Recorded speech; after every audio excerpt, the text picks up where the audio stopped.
சின்ன குழந்தைங்க பாத்தீங்கன்னா, அது ஒரு 3 வயசு, இல்ல 6 வயசு அந்த மாதிரி குழந்தைங்க பாத்தீங்க அப்படின்னா, இப்போ நெறைய பேருக்கு வந்து பல்லு எல்லாமே, அதாவது பால் பல் எல்லாமே வந்து சொத்தையாகி இருக்கு. ஸோ முன் பல்லுலேருந்து பின் பல் வரையும் வந்து அவங்களுக்கு சொத்தையாகி, அந்த குழந்தைங்கள வந்து பேஷண்ட்ஸ் கூட்டிட்டு வருவாங்க. ஸோ இதுக்கு வந்து ட்ரீட்மெண்ட் அப்படிங்கிறத விட வந்து விழிப்புணர்வு ஃபர்ஸ்ட் தேவை. ஸோ ஏன்னா குழந்தைக்கு ஏன் அந்த மாதிரி வந்து சொத்தை வந்து சீக்கிரமா வருது? அதே மாதிரி பால் பல்லு தேவையில்லை அப்படிங்கிற ஒரு தவறான கருத்து வந்துட்டு அவங்களுக்கு பரவிட்டு இருக்கு. சோ அதையும் வந்து கிடையாது. அது வராம எப்படி தடுக்கிறது, வந்தாலும் ட்ரீட்மெண்ட் இருக்கா அப்படிங்கறது தான் வந்து விளக்கத்துல பார்க்க போறோம். Welcome to glam smile talk channel. I'm doctor Satya. குழந்தைக்கு வந்து சொத்தப்பல் வருது அப்படின்னா, அதாவது ஒரு கிட்டத்தட்ட ஒரு 6 வயசு வரையுமே வந்து சொத்தப்பல் வருது அப்படின்னா, அது வந்து பேரண்ட்ஸோட தப்பு தான் வந்து அதுல நிறைய இருக்குது. ஏன் அப்படின்னா, குழந்தைக்கு வந்து ஃபர்ஸ்ட் பல்லு முளைக்கும் போதே அவங்க கேர் பண்ணணும். ஸோ முளைக்காத போதும் அவங்களுக்கு வந்து அந்த ஈறு இருக்கும் இல்லையா? ஸோ ஈரை வந்துட்டு நீங்க ஃபீட் பண்ணதுக்கு அப்புறம் வந்து சின்னதா கையில காசு சுத்தி அதை தொடச்சு வந்து கிளீன் பண்ணி விடணும். வந்து குழந்தைக்கு வந்து பல்லு வந்து முளைக்கும் போதுல இருந்தே அதை வந்து ப்ராப்பரா கேர் பண்ணணும். ஏன் அப்படின்னா நிறைய பேர் வந்து இது பால் பல்லு தானே, இது விழுந்து முளைச்சிரும், அதுக்கப்புறம் வந்துட்டு பெர்மனன்ட் பல்லு நல்லா வந்துரும் அப்படிங்கிற ஒரு எண்ணத்தோட இருப்பாங்க. பட் அது கிடையாது. ஃபர்ஸ்ட் வந்துட்டு பால் பல் வந்து ரொம்ப முக்கியம். ஏன்னா குழந்தைக்கு வந்துட்டு சைக்கலாஜிக்கலாவும் முக்கியம். அதே மாதிரி நியூட்ரிஷன் தேவை அப்படின்னா குழந்தைக்கு பல்லு எல்லாம் இருக்கணும். ஏன்னா அது வந்து சவச்சு பழகுறது அப்பதான் அதோட தாடை, அதே மாதிரி தசைகள் எல்லாமே வந்து வளர்ச்சி அடையும். ஏன்னா அது குழந்தையோட வளர்ச்சி வந்துட்டு அந்த பால் பல் வச்சுதான் இருக்குது. சோ இது நிறைய பேருக்கு வந்து புரியறது இல்ல. முதல்ல ஏன் வருது அப்படின்னா, இது வந்து நீங்க ஃபீட் பண்ணிட்டே இல்ல வந்துட்டு ஏதாவது வாயில குடுத்துட்டே அதை வந்து தூங்க வச்சிடுறீங்க. சில பேர் பாத்தீங்க அப்படின்னா, ஒரு 3 வயசு குழந்தைன்னா பால் பாட்டில வாயில போட்டுட்டு அப்படியே தூங்க வச்சிருவாங்க. சோ அது பாட்டுக்கு வந்து வாயில வந்து அது எக்ஸ்ட்ராவா சுகர் வேற போட்டு கொடுத்துருவாங்க. சோ நல்லாவே வந்து சொத்தை வந்து ஆயிடும். சோ இதுக்கு பேரு வந்துட்டு நர்சிங் பாட்டில் கேரியஸ்னு சொல்லுவோம். அது வரும்போது பல்லு வந்துட்டு மொத்தமா வேகமாவும் வந்து அரிச்சிரும். சோ அப்படி அரைக்கும் போது மொத்தமா போனதுக்கு அப்புறம் தான் பேஷண்ட் ஐயோ அப்படின்ட்டு வருவாங்க. சோ வந்தாலும் அவங்க கேட்கிற கேள்வி, இது பால் பல்லு தானே டாக்டர், சோ இது வந்து விழுந்து முளைச்சிரும்ல, சோ பிரச்சனை இல்லைல்ல, நான் கவலைப்பட தேவையில்ல அப்படின்னு வந்து கேட்பாங்க.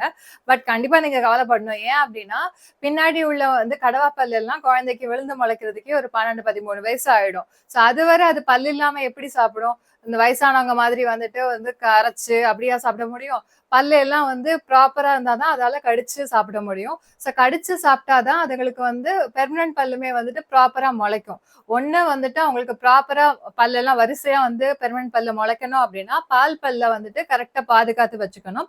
இன்னொன்னு வந்துட்டு அது முடியாத பட்சத்துல ஏதாவது 1, 2 சொத்தைகள் வந்துச்சு அப்படின்னாலும் பல்ல எடுத்தீங்க அப்படின்னா ஸ்பேஸ் மெயின்டெனன்ஸ் அப்படின்னு கொடுப்பாங்க.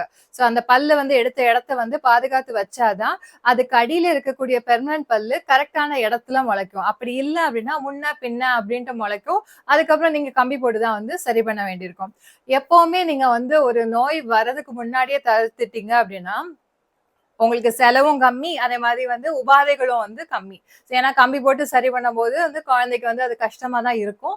சோ அதனால வந்துட்டு உங்களுக்கு நீங்க அதை கரெக்டாவே வந்துட்டு சின்ன வயசுல இருந்தே நீங்க குழந்தை டாக்டர்கிட்ட வந்து கூட்டிட்டு வந்து காமிச்சீங்க அப்படின்னா, அதுக்கு ஏதாவது சின்ன வயசுலயே சரி பண்ண வேண்டிய இருந்தது அப்படின்னா நம்ம சரி பண்ணி கொடுத்துருவோம். என்ன பண்ணலாம் அப்படின்னா, நைட்டு குழந்தைய தூங்க வைக்கிறதுக்கு முன்னாடி கண்டிப்பா வந்து வாயை வந்து கழுவி விட்டுருக்கணும். அதாவது பிரஷ் பண்ணி தூங்க வைக்கணும். சின்ன வயசுல வந்து குழந்தை பிரஷ் பண்ணதுக்கு முடியல அப்படின்னா நீங்களே ஃபிங்கர் பிரஷ் வந்து போட்டு நீங்க தேய்ச்சி விட்டுட்டு அதை தூங்க வைக்கணும். சோ தூங்க வைக்கும் போது வாயில எதுவுமே வந்து கொடுக்க கூடாது. சோ பிரஷ் பண்ணதுக்கு அப்புறம் வந்துட்டு அவங்க எதையுமே வந்துட்டு சாப்பிடுறதுக்கு கொடுக்க கூடாது. சோ இதை சின்ன வயசுலயே பழகினீங்க அப்படின்னா அது வந்து பெரிய வயசுலயும் வந்து அந்த குழந்தை வந்துட்டு இந்த ஹேபிட்டை வந்து அப்படியே கொண்டு வரும். சோ அவங்களோட பெர்மனன்ட் பல்லுமே வந்து நல்லா பாதுகாத்து வச்சுக்கலாம். அதே மாதிரி 6 மாசத்துல இருந்து 1 வருஷம் வரையும் வந்து நீங்க ஃப்ரீக்வெண்டா வந்து செக்அப் பண்ணிக்கிட்டீங்க அப்படின்னா உங்களுக்கு பிரச்சனை ஏதாவது இருந்துச்சு அப்படின்னாலும் நம்ம சொல்லுவோம். ஏன்னா வாய் அப்படிங்கிறது வந்துட்டு நீங்க பார்த்தாலே உடம்புல என்ன நோய் இருக்கு அப்படிங்கறத நம்ம தெளிவா வந்து தெரிஞ்சுக்கலாம். ட்ரீட்மெண்ட் ஆப்ஷன் பாத்தீங்க அப்படின்னா பல்ல வந்துட்டு காப்பாத்தி வச்சுக்கலாம். சோ ரொம்ப வந்து அரிச்சு போயிட்டு நல்ல இன்ஃபெக்ஷன் ரொம்ப இருக்குது அப்படின்னா முடியாத பட்சத்துல பல்ல எடுத்து விட்டுருவாங்க. அப்படி இல்லாத பட்சத்துல உங்களுக்கு பல்ல எல்லாம் காப்பாத்தி அதுக்கு மேல வந்து கிரவுன்ஸ் போட்டு விடுவாங்க. சோ அந்த கிரவுன்ஸ் வந்து நீங்க கவலைப்பட தேவையில்லை. இயற்கையா பல்லு எப்படி வந்து விழுமோ அதே மாதிரி அந்த கிரவுன்ஸும் வந்து விழுந்துரும். தானே, சோ இத வந்து நம்ம கவனிக்க வேண்டாம், சோ குழந்தைக்கு வந்துட்டு பிரச்சனை இருக்காது அப்படின்னு நினைக்கிற தவறான கருத்தை நிறுத்திட்டு நீங்க அதுக்குள்ள ட்ரீட்மெண்ட் வந்து கண்டிப்பா எடுத்துக்கோங்க. நீங்க பேரண்ட் ஆயிருக்கீங்க, இல்ல குழந்தைக்கு இப்பதான் 1 வயசு ஆகுது அப்படின்னா இத வந்து உங்களோட டிப்பா வந்து எடுத்துக்கோங்க. சோ குழந்தைக்கு ஃபர்ஸ்ட் பல்லு முளைக்கிறதுல இருந்து நீங்க வந்து கவனமா வந்து இருக்கணும். அது மாதிரி தூங்க வைக்கும் போது தயவு செஞ்சு நீங்க வந்து சக்கரை போட்ட மில்கோ இல்ல நார்மல் மில்கோ எதுவுமே கொடுத்து தூங்க வைக்காதீங்க. பண்ணி வச்சுட்டு நீங்க தூங்க வைங்க. சோ இதெல்லாம் பண்ணீங்க அப்படின்னா குழந்தையுடைய பல்லு வந்து ஆரோக்கியமா இருக்கும். சோ ஸ்கூலுக்கு போகும்போது அவங்களுக்கு வந்து எந்த ஒரு பிரச்சனையும் இருக்காது. ஏன்னா வந்து முன் பல்லு எல்லாம் சில பேருக்கு போயிட்டு அப்படின்ட்டு அந்த குழந்தை வந்து ரொம்ப டிப்ரெஷன் ஆயிடுது இப்பெல்லாம். சோ மத்த குழந்தைங்களுக்கு வந்து இருக்குது, எனக்கு வந்து பல்லு இல்ல, சோ அவங்க எல்லாம் கிண்டல் பண்றாங்க அப்படிங்கிற கம்ப்ளைண்டோட நிறைய பேரண்ட்ஸ் வராங்க. சரி, ஹெல்த் ஓரியன்டாவும் சரி, குழந்தைக்கு வந்து பல்லு முக்கியம். அது பால் பல்லா இருக்கட்டும், பல்லா இருக்கட்டும், குழந்தைக்கு மட்டும் கிடையாது, எல்லாருக்குமே வந்து பல்லு முக்கியம். சோ பல்லு இருந்தாதான் நம்மளால வந்துட்டு ஹெல்தியா சாப்பிட முடியும். மெயினா வந்துட்டு மத்த உறுப்புகள் வந்து ஃபங்க்ஷன் ஆகணும்னாலே நம்ம ப்ராப்பரா சாப்பிட்டாதான் உண்டு. சோ வயிறு வந்து நல்லா இருக்கணும் அப்படின்னா நல்லா கடிச்சு மென்னு சாப்பிட்டாதான் வயிறுல வந்து உபாதைகள் வராது. சோ எல்லாரும் கட் ஹெல்த் அப்படின்னு சொல்றாங்க. பட் இனிஷியலா வந்து உங்களுக்கு ஓரல் ஹெல்த் தான் வந்து வேணும். அது வந்து கெட்ட கிருமியோட உள்ள வந்து சாப்பிட்டுட்டே இருந்தீங்கன்னா கட் பாக்டீரியா எவ்வளவு நல்லதா இருந்தாலும் அது உங்களுக்கு வந்து பிரச்சனையை தான் கொடுக்கும். சோ அதனால ஃபர்ஸ்ட் ஓரல் ஹெல்த்தை வந்து நீங்க கவனமா பாருங்க. சோ ஓரல் ஹெல்த்ங்கிறது உங்களுக்கு வந்து ஒரு பொக்கிஷம் மாதிரி. ஏன்னா வந்து அது சரியா இருந்தாலே உடம்புல மத்த நோய்கள் வந்துட்டு வராது. சோ அதுல வந்துட்டு சரி இல்ல அப்படின்னா மத்த நோய்களோட அறிகுறிகளும் அங்கதான் ஃபர்ஸ்ட் தெரியும். சோ நிறைய பேருக்கு இத பத்திய விழிப்புணர்வு இல்ல. சோ அத வந்து தெரிஞ்சுக்கிறது நல்லது. ஃப்ரெண்ட்ஸ் அண்ட் ஃபேமிலிக்கு வந்து ஷேர் பண்ணுங்க.